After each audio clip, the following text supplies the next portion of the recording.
Good morning and good Shabbos. I'm Rabbi Ed Feinstein. This is Valley Beth Shalom live and online. And Shabbos morning Torah study. It's also the holiday of Shavuot. So I'm particularly delighted to welcome my colleagues, teachers, and friends, Rabbi Sherre Hirsch of the American Jewish University and Rabbi Marc Gellman of the World. It's a delight to have you both here, and I want to wish you a good Yontif and a good Shabbos. This morning, of course, is the second day of Shavuot. Shavuot, the holiday on which we traditionally celebrate the giving of Torah, the receiving of Torah on Mount Sinai. And that's where I'd like to begin our conversation. The Torah reading for Shavuot is the chapters Exodus 19 and 20, the revelation of God on Mount Sinai and the giving of Torah. That is what we read yesterday on first day Shavuot, but I want to call your attention back to it because it's a remarkable chapter. Both of these are remarkable chapters, and the philosophical issues that they raise are very critical for us today. It was probably easier for our ancestors to imagine a God speaking from heaven and bringing us Torah into the world. But for we who are moderns, who understand that the world is governed by scientific laws and principles, that becomes a very, very hard philosophical nut to crack. In a very blunt way, for example, if a fellow stands on the corner of Westwood Boulevard in Wilshire or 42nd Street and Fifth Avenue in New York and screams, "God spoke to me," well, we call that person insane. Give them a shot of Haldol and they'll feel better. But here, over and over and over again, we read in the Torah, "Vayidaber Adonai el Moshe lemor." It's the one line of the Torah that's repeated more than any other line in the Torah. God spoke to Moshe, and this is what he said. So my first question to you and to all of us who are listening is, what do we mean when we say God spoke? What does that statement mean? Is there some way in which God, infinite and eternal, enters our finite world and gives us words, gives us direction? One of my teachers used to ask the question, what language does God speak and with what accent? Or is Torah, is that really just a cultural idiom for basic principles, for the things that are at the very heart, the truths that we embrace as the core commitments of our ethics? So let's begin. Sherre, would you give us a sense of your idea of what does revelation mean? So thank you for having me, Rabbi Feinstein. Nice to see you, Rabbi Gellman. I never took Vayidaber Moshe, Vayidaber Adonai as a literal statement that God spoke in English to me with words. It to me never was like that. And I want to share when I was a little girl and my parents were fighting, which they did a lot, as some of you know. I would go into this walk-in closet in our home and I would lie down under the drawer and I would wait to hear God's voice. And in that still, small voice, I would hear God speaking to me. And for sure, at 8 and 9 years old, I thought something was wrong with me.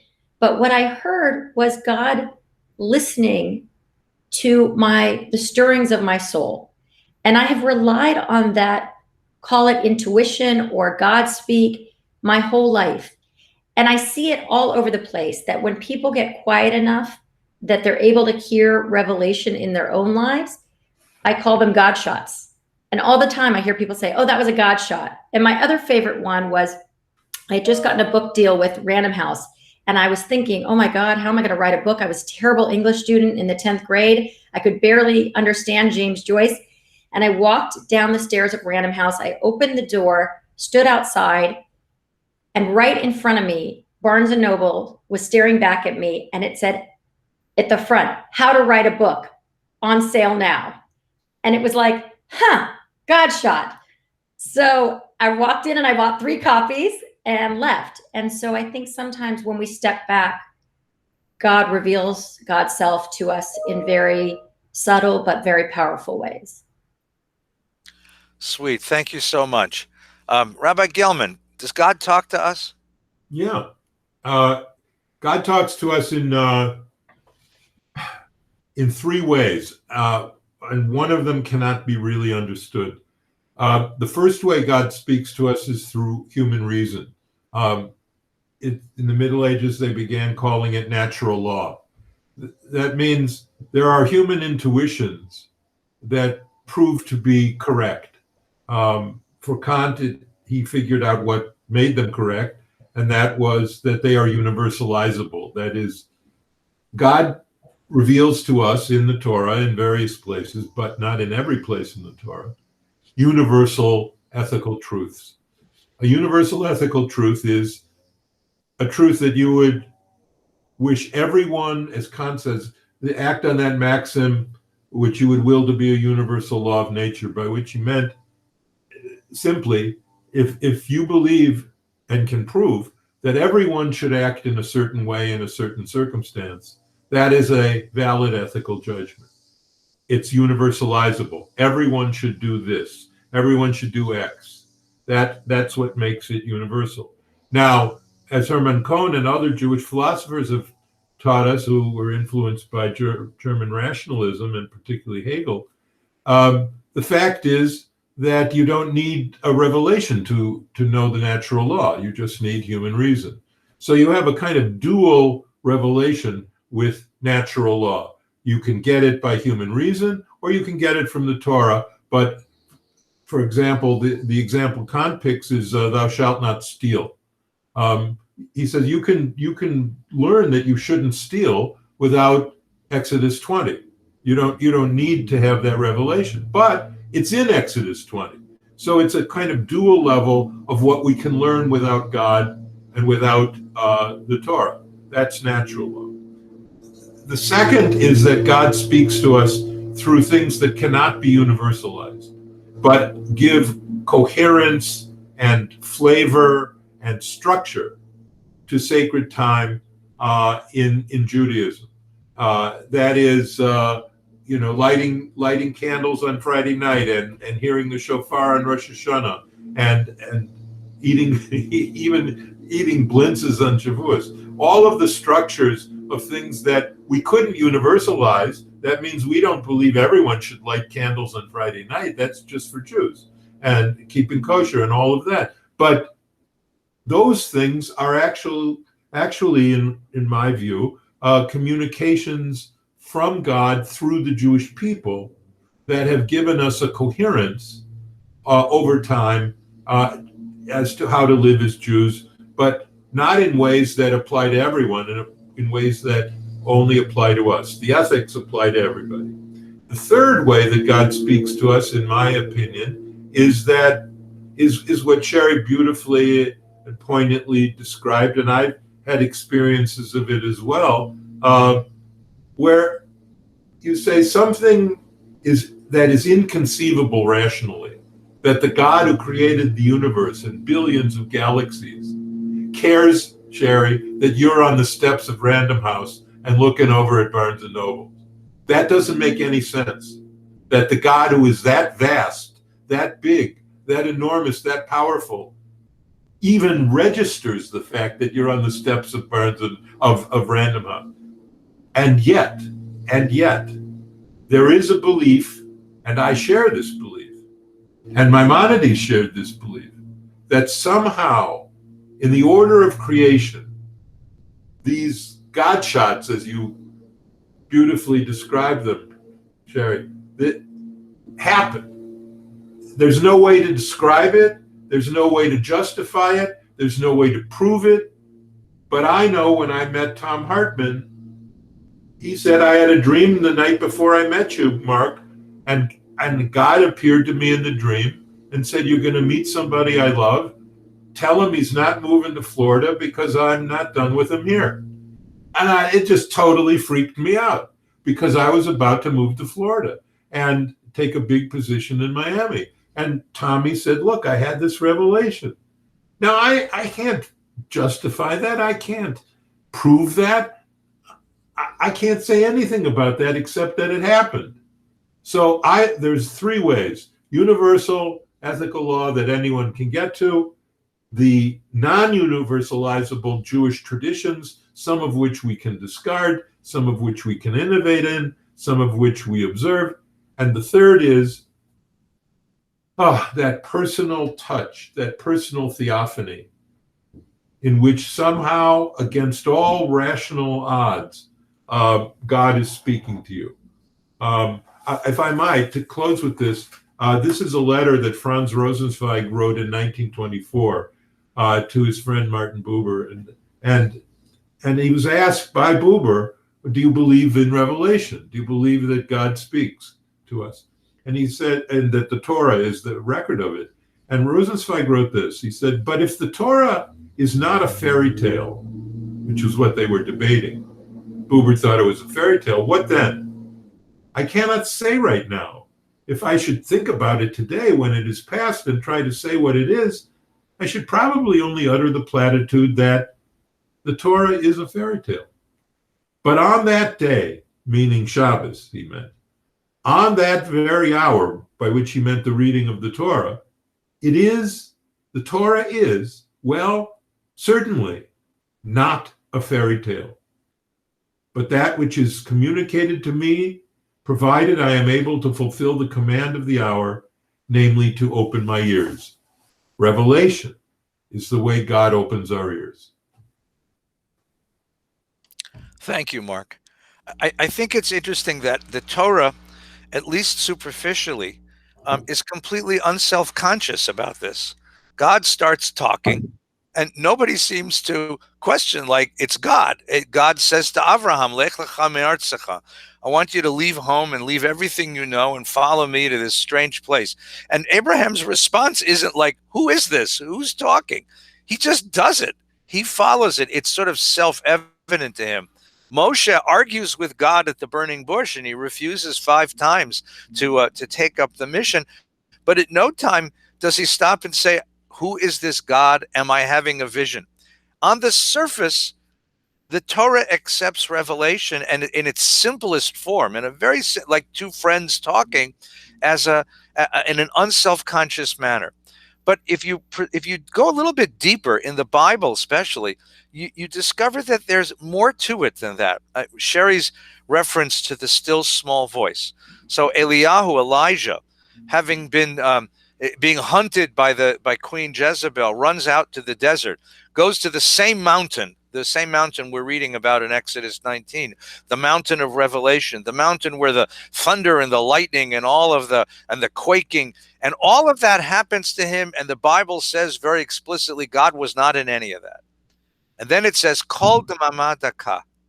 And the phrase you translated "still small voice" is how we learned it as kids, but it's actually deeper than that. Kol means the sound of, demama means silence, daka means exquisite. The sound of exquisite silence. Now, what does it mean to say that God speaks to me in the sound of exquisite silence? The Rav Chitzurav, the great Hasidic master, said that when God gave the 10 Commandments on Mount Sinai, all God said was the first letter.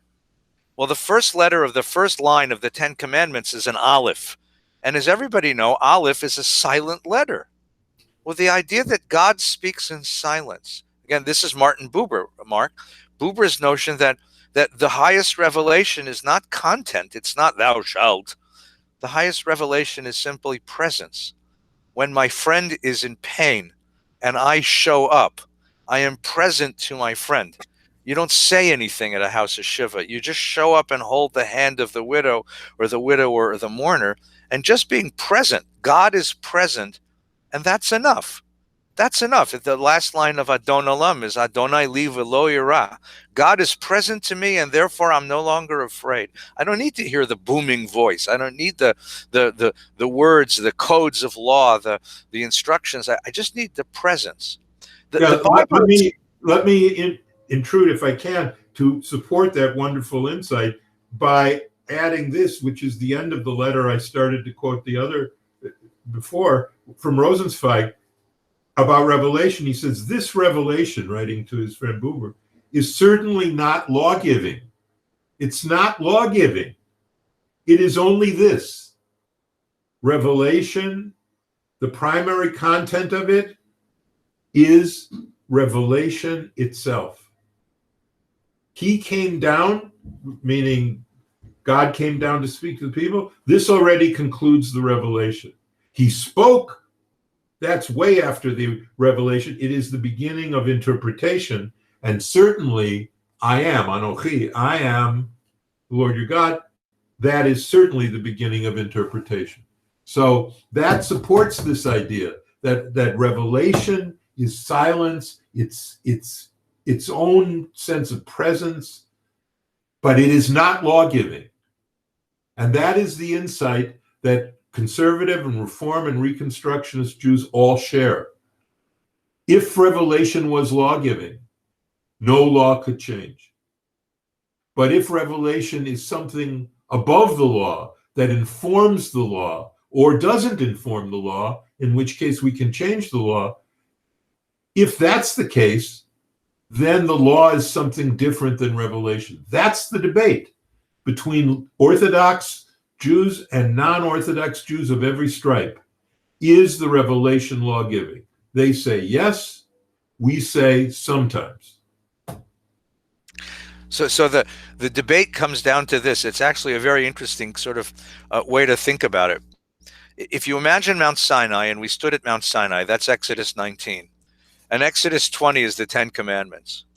So there's a theory that says that what God gave on top of Mount Sinai was everything, the entire corpus of Judaism. In fact, one Talmudic rabbi said, including every dumb question a student is going to ask his Rebbe and in yeshiva and any time in the future. That's a universal revelation, which means it's all captured with authority. That's what Marc's point is. Then there's the one that says, no, it's just the 5 books of Moses. And then there's one that says, no, it's just these 10 commandments. And then there's another theory that says, no, it's just the first commandment. God comes and says, I am the Lord your God who brought you out of Egypt. God before me. Everything else is interpretation of that. Then there's the interpretation that comes and says, the only thing that was revealed was the first word, Anochi. That's Rosenzweig, I am. And then there's the Rupture to Rav, which says you heard nothing. The still small voice that just says, I'm here for you. And so each one of these models of revelation has implications for a different kind of religious life and introduces a whole different religious world to us. Whether you imagine that every act of Jewish life is commanded by God, or whether really God is in the world and all we're doing is responding. That we respond. Heschel's quip that it's a maximum of interpretation, a minimum of revelation, that all of these acts are our cultural acts to respond to the presence of God, which, by the way, opens a door to an interfaith conversation, because you could have multiple responses to the presence of God in the world. What I think is so interesting about this is that this very key question, this very, very central question, does God talk to us, is never answered explicitly and clearly and finally in the tradition. It's always been an open question, an open conversation, even in the Bible itself. And if we read Exodus 19, the story of the revelation on Mount Sinai, the chapter is a mess. I mean, you can't quite tell where Moses is. Is he on top of the mountain? Is he at the bottom of them? God calls him to the top of the mountain, and then he's at the bottom of the mountain all of a sudden, and God says, don't let the people come up. And then Moses says, I didn't. And it's a very strange chapter. One way to understand it, Bible scholars would tell us that what we have here is an edited version of a number of different stories of what happened at Mount Sinai, and they've been edited together. But a more interesting answer to the question is, why would the editor make such a messy chapter? We know that the editors of the Torah, for those who believe in this thing, are able to tell stories with just beautiful clarity. Why all of a sudden do such lousy job of editing? And the really wonderful answer given by one scholar was that what the editor was trying to do was capture the sense of confusion that must have attended people who were standing there. Any one of us who have ever been part of a moment, and we remember that moment, and we remember it differently. We remember it somewhat confused. If I ask you, where were you when 9/11 happened? Or where were you, for those of our generation, when Kennedy was assassinated? Or where were you during the earthquake? These events, that's the dog. These things happen. And we remember them as chaotic moments. And that's what the editor is trying to capture with this badly edited chapter. It's not badly edited, it's edited on purpose to say to us, Revelation is a complicated thing. It's not a simple, direct, clear communication. It's a communication it's more like what you said a moment ago, Marc, what we learn in a dream. What we learn in a dream, which is never completely clear, but completely open to kind of understanding, interpretation, and reinterpretation. Yes, Sherre, please. I would just add that the messiness is about the journey to revelation. It's up the mountain, it's down the mountain, it's with the tablets, it's out the tablets, it's break the tablets, right? It's all that is the messiness to get to revelation. And I think that mirrors a lot of our own experiences, right? To really hear God's voice in your life is a journey that's messy, right? It's not like you wake up every morning and you feel the Buddha and you feel totally serene and God gives you clear direction about your day and you know exactly what to do. It's this messy life that ultimately, through walking through it, opens up the possibility of revelation, of understanding what am I supposed to be doing here and what's God's dreams for me, plans for me, vision for me, and how does God reveal that to me? So I don't think it's necessarily that revelation is messy, it's the journey to it. Yeah, I think that's beautiful. And it's actually confirmed in this messy chapter 19 in verse 4, when God says to Moses, "You've seen what I did to the Egyptians, and I brought you to me. Now, therefore, you will listen to my voice." And you say, "I brought you. You have seen how I brought you on eagle's wings. How I brought you on eagle's wings." And my teacher Nelson Glick, who took me into the desert to meet his Bedouin spy friends from World War II, he would explain to me about the plumbers who are coming there. We lost Eddie. That's all right. We did. No, keep going. I actually think it's quite sweet because this is the humanity and the messiness of he's got a revelation, right? Like he's got a plumber. Right. We've got great plans, but the plumber's here and he needs to answer to the plumber and the dog's barking. And so this is the messiness. You and I will talk. Okay, so go on, Marc. He's gone. So this image that Nelson taught me was there were some turkey vultures, which are called eagles, translated because there's no real eagles in Israel, but there's turkey vultures, and then they were flying very high in the sky, and it was hard to see, but he pointed them out to me. There's some little dot between the eagles, and the mother eagle, since they nested on escarpments on cliffs over the valley, so that the young eagles, when they were ready to fledge, they couldn't work on land and try and fly there. They basically had to jump out of a nest that was hundreds of feet above rocky valley floors that would kill them. So Nelson explained to me that on eagle's wings is how eagles teach their young to fly. And he showed me. I saw it in the desert with him. And the young one is thrown out of the nest. They're flapping their wings. And the mother eagle flies underneath, catches the young one on the pinions of her wings, and like a tennis ball, whack, flips it back up into the air. It's flapping around, and then it's falling, but it's flying a little. And then the mother eagle or the father eagle goes underneath, because they both did it, and bears them on eagle's wings, flips them up into the air until eventually the young eaglet can, the eagle chick can fly. And that, I think, is the perfect biblical metaphor for messiness of revelation. That is, sometimes we're born on God's wings. Sometimes we hear God with a clarity that's frightening and exhilarating. And other times we're falling, and we think we're just going to fall to our death. And somehow, some way, we're caught by some person or by God or by a belief that we had buried in our heads.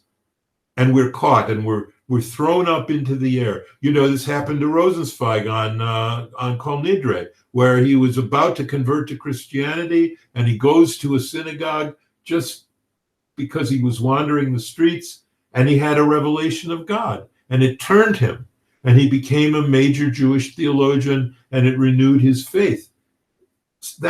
He was caught on Yom Kippur. That's when he was caught.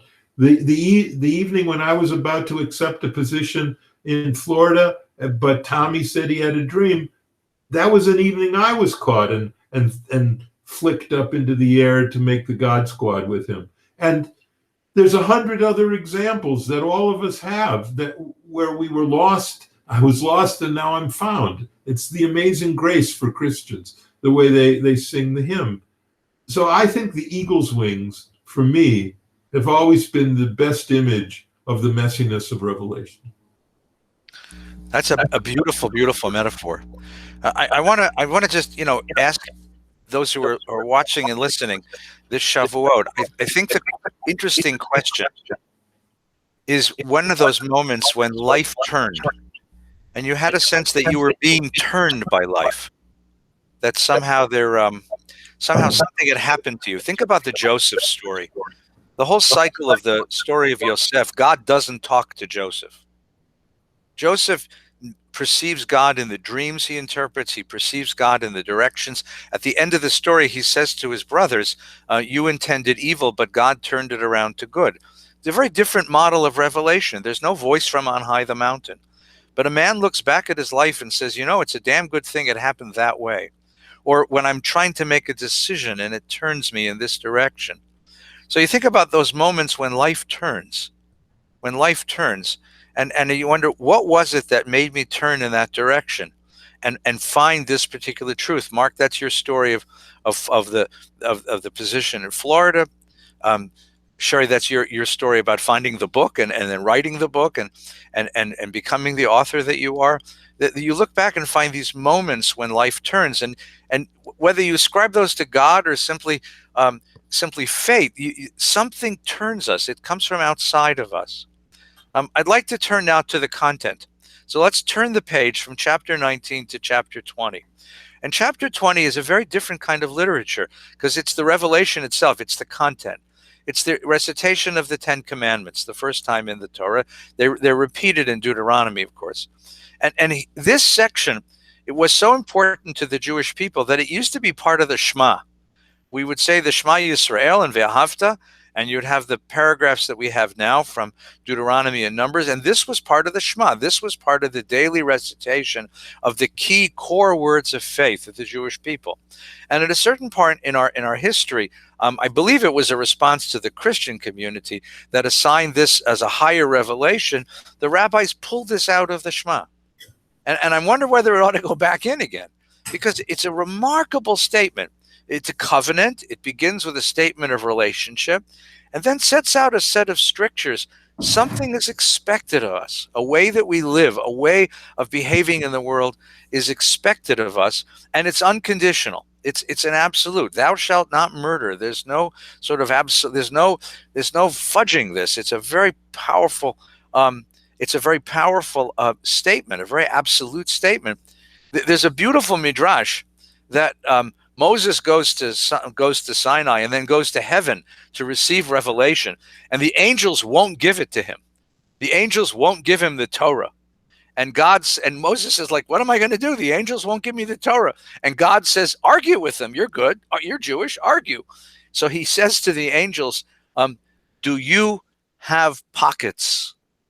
And the angels say, of course not. Then what do you need a commandment that says, thou shalt not steal?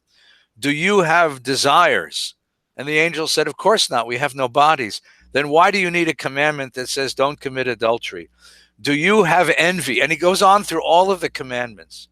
In other words, it's the Torah, it's the Midrash's way of saying, this may start with exquisite, ethereal revelation, but it comes down to some very concrete patterns of how you conduct your life in the world.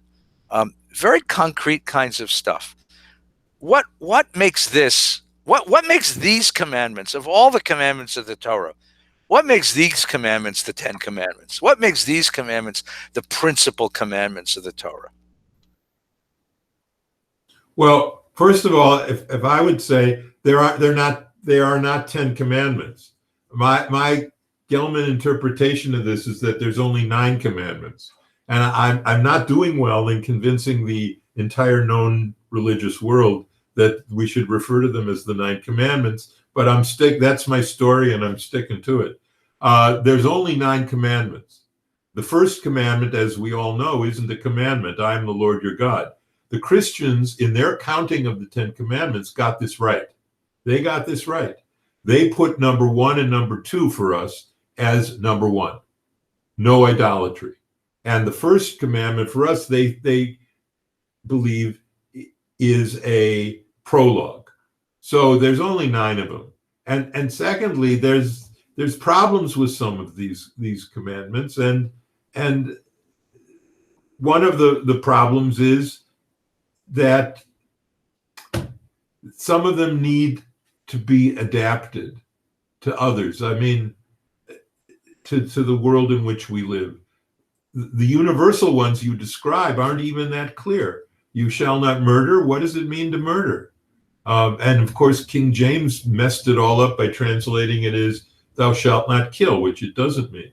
And what does it mean to not steal?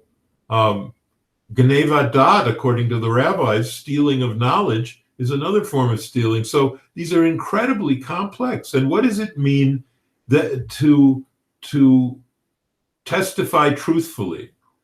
What does it mean you shall not bear false witness? How does that even work?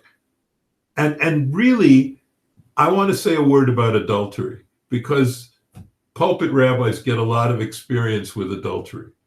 Hopefully positive experience, meaning they counsel adulterers to not be that way.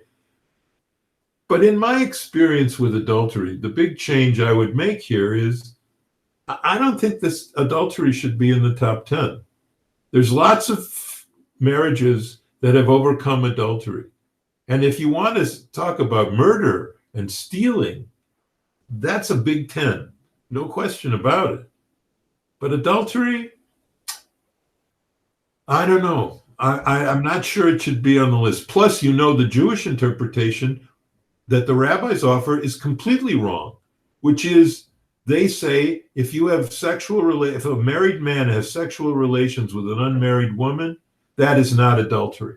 Well, hello, that is adultery, but not according to Jewish law. So there's a lot of these, and plus what the Sabbath restrictions.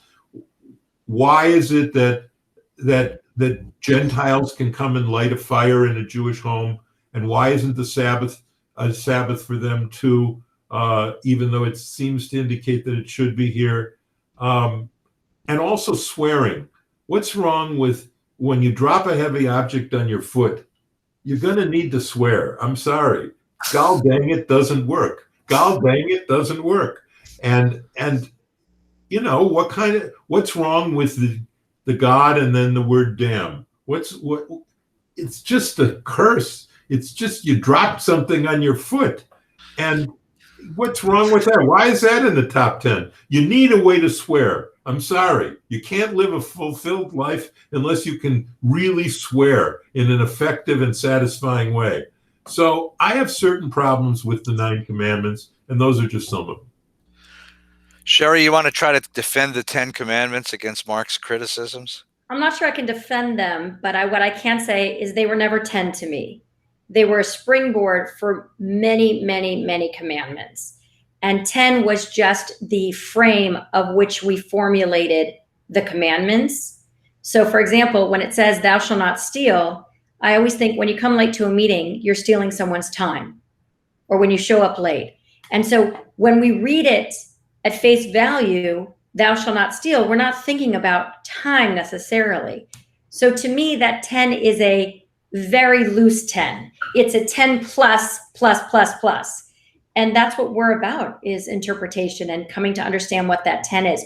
So it doesn't begin with 1 and end with 10. It begins with 1. And as the Jewish people continue to interpret and understand, it is infinite. Oh, wait, I'm sorry to interrupt, but I'm on this rant here. My biggest objection to the 10 commandments that I forgot to include, commandment number 2 or 1, depending on how you're counting, the commandment against visual representation. Because of that, there are no major Jewish visual artists.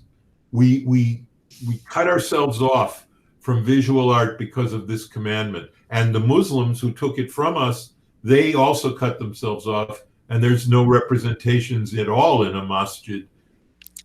There are no major Jewish painters. Mondigliani is okay, Chagall is meh, but every great violinist was Jewish. Every great violinist was Jewish. There's no visual Jewish artists of the first rank. And it's the 10 commandments. Get rid of commandment number 1 or 2.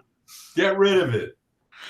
I just want everyone listening to understand what you've just heard, because anywhere else you go on the internet, any synagogue you step into, heck, any church you step into for Pentecost, the preacher is going to tell you the centrality, the sanctity of the 10 commandments, and only Gellman has the chutzpah to deny that. So I just appreciate it. Say Shechianu, and let's move on. Gellman, man. Come on. You're so dead wrong. Oh, no, I'm not. The Sarajevo Haggadah was the first Jewish illuminated Haggadah, and the guy couldn't do a picture of the people. He had to put birds' heads on the people's bodies so that he wasn't representing anything that was actually in the earth below or the heavens above. No, this is wrong. Artists, unite. Let me try. I'm not against artists. I'm not against artists. So I think your insult to Chagall is unwarranted, but I'm not against artists. But let's go back and try to pick up where Gellman leaves us off. I think Rabbi Hirsch is exactly right. These are not commandments. The Torah calls them dvarim, right? The 10 dvarim, aseres hadibrot. The 10 words. These are categories, and they're fundamental principles. And the first fundamental principle is that you begin with a relationship with a God who enters your history and takes you out of Egypt. I think that first line is very critical, right? This is all based on your experience with Egypt. If God wanted to introduce himself or herself, God could have done it in a much better way, right? I created heaven and earth. I'm the master of life and death. But the idea that it begins with, I'm the God that brought you out of Egypt, isn't just because the people standing on the mountain were recently out of Egypt. It's because the experience of Egypt was the experience of the opposite of this. Egypt is hell. Egypt is everything we don't want in the world. Egypt is the narrow place where ethics are squeezed out of human life and life has no value. And now what the Torah is going to do in the 10 Commandments is rebuild through principle by principle a society that's the opposite of Egypt. Now, let's take up some of the things that poor Rabbi Gellman has had such a problem with. The reason why you don't have images, first of all, in Egypt, everything was an image.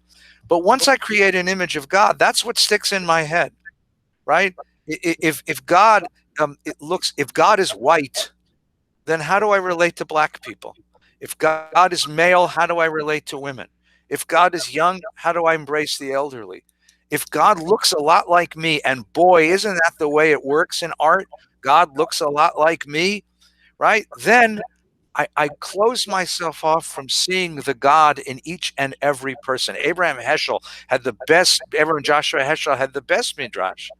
He said, God tells us we can't make images, but God himself made an image. God created the human being in the divine image, and says Heschel, what he's saying is that the only material out of which one can create an image of God is the fullness of a human life. To find God in all human life, to find God in all life is the reason why you don't make images. The swearing isn't about saying, God damn it. If you drop a hammer on your foot, you're going to say that, and it's not a sin. It's not particularly graceful, but it's not a sin. The question is that at certain points in life, are we expected to tell the truth? If you come to court and you put a hand on a Bible and say, I promise to tell the truth, because something is at stake in the truth-telling, right? Something is at stake in truth-telling. We've come to a place in American life which we're so used to falsehood. We hear it from politicians. We hear it from commercials. We hear it from corporations. We hear falsehood, falsehood, falsehood. But are there places where truth has to be alive? And that's what this is asking us. And that's what this is demanding of us. In places where truth is absolutely essential, speak the truth. And I could go through all of them. I think Shabbat is the most brilliant invention of the Torah. I think that the idea of adultery being part of this is absolutely important. And because I think what at the very foundation is a question of, can I keep a promise I made? Can I keep a commitment, even if it violates my deepest physical urges? Right? I took my Zeta. He was 97 years old, Oliver Sholem at the time. He was 97. I took him on a warm summer day for a walk in the mall. And a young teenager walked by in little short shorts. And Zeta turned around to take a look. And I said, Zeta? He said, I'm still a guy. Men have this in us. This is part of our physiological makeup. And Torah says, yes, but you have to learn how to control that. Because otherwise civilization, hang on, let me finish. Okay. I know you want to argue. Civilization can't exist. And yeah, I know. And each one of these, I think opens up, as Sherre suggested, opens up a category. What I like to do when I teach this to kids in particular is tell them to turn them upside down. Don't tell me thou shalt not kill or thou shalt not murder. Make it a positive. Cherish life. Protect the promises. Be faithful. Protect the promises you make. Cherish the boundaries we set between each other. Thou shalt not steal, as you pointed out, is also Geneva's dot. It means there's a boundary between us, and I have to respect your integrity as a human being, right? Tell the truth. And then finally, the last one, which is the most interesting one, is about coveting, which means basically I have to understand that as an adult, I recognize our boundaries, and I'm going to hold on to your integrity as a human being. These are the foundation stones of a moral civilization. I'll give you one last interpretation, and then I'll let you tell me I'm wrong. My dear teacher, Rabbi Schulweis, had a beautiful way of reading these. He was reading Heschel's book on the Kotzker. Abraham Heschel wrote a book about the famous Kotzker Rebbe. It says the difference between Hasidim and other Jews is everyone else is taught you will not lie, but a Chassid embraces the commandment, you will not lie to yourself. So then Schulweis then suggested, let's read the 10 Commandments that way. You will not murder yourself. And how are all the ways that we kill ourselves? You will not be faithless to yourself. How are the ways we prostitute ourselves? You will not steal from yourself.